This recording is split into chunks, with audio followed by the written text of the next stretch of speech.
Today we're going to make a loom that you can weave on out of clay.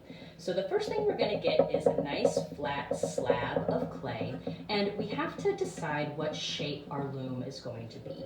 So we have a template that is going to help us cut out the center part of our loom. So I'm just going to lay that template in the center. You don't want to have it off center because then this side will be too skinny and it will be a lot more breakable. So you do want to get it pretty much in the middle. And then I'm going to take a cutting tool and carefully trace right around that shape.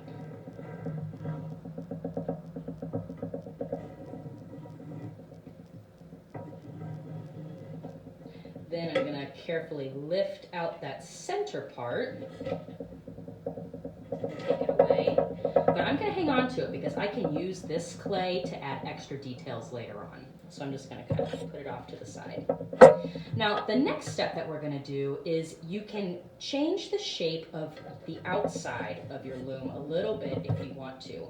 Like if I wanted it to be more of an organic shape, I could cut maybe some sort of wavy lines. If I want it to be more geometric, I could kind of even it out and cut off some of the pieces that were kind of sticking out a little bit. I think I'm going to go with a little bit of a organic shape today. I'm going to just kind of cut it off at some sort of random straight lines.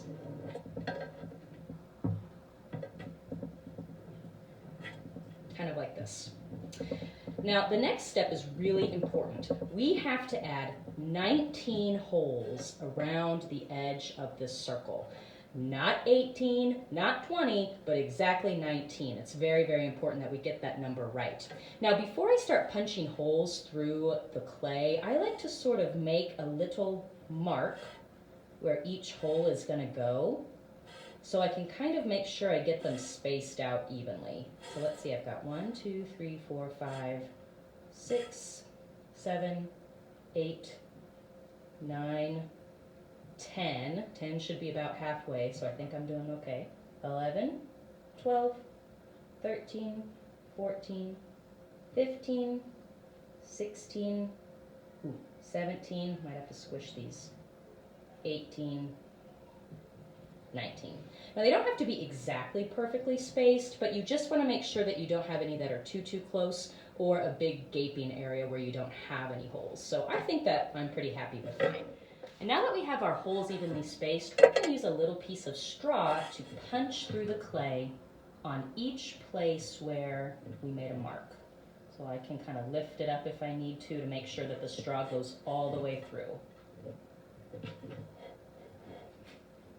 To make a nice clean hole. I like to check every single hole that I make to make sure that the hole goes all the way through and there's no clay still on the back side.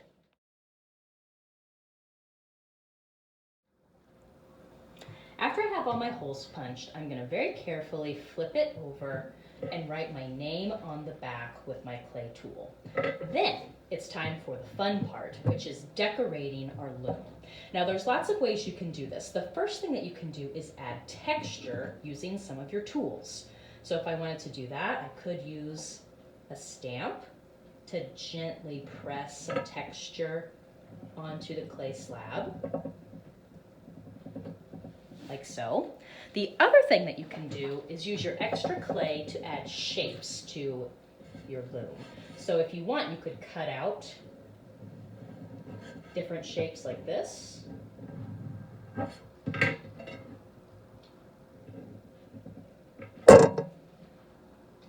add those to your loom. Or if you want, you can take some clay and roll it into a coil. Coils are kind of a fun way to add different lines to your project. I think they're really fun to do. You can kind of bend them in different ways.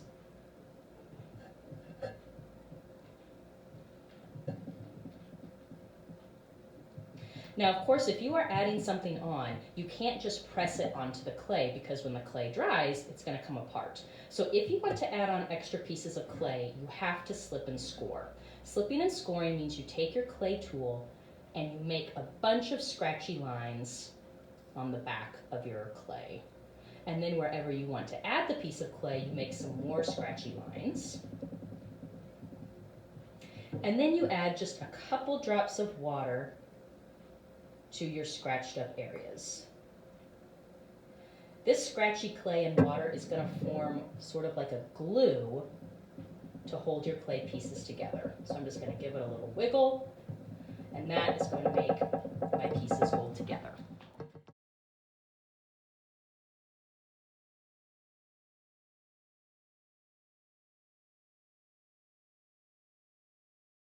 When you're done adding your texture and 3D shapes, you have the very important job of smoothing out your edges.